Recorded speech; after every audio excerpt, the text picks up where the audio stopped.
الله سبحانه وتعالى تا څلور غوره کلمې مخکې د دینه چې دا بیان کو دا خبره یاده کی چې د لویو حقونو نه په موږ باندې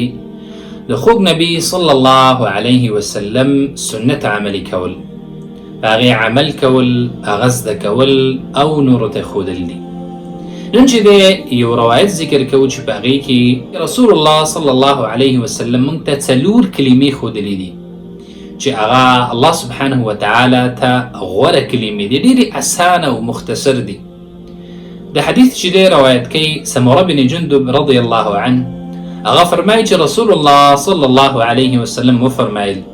چې غوره کلمې، او یا په بل روایت کې راځي چې الله سبحانه وتعالی ته غوره کلمې هغه څلور دي، او هغه کلمې دا دي: سبحان الله والحمد لله ولا اله الا الله والله اکبر. څلور کلمې اسانه، لیکن الله سبحانه وتعالی ته دا ډېرې محبوبې کلمې دي.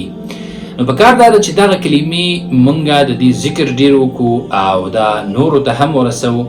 دا میاشت چې ده د خیرونو او برکتونو میاشت ده، پکار دا ده چې دا مونږه په عبادتونو او د الله سبحانه وتعالی په ذکر باندې آباده کړو.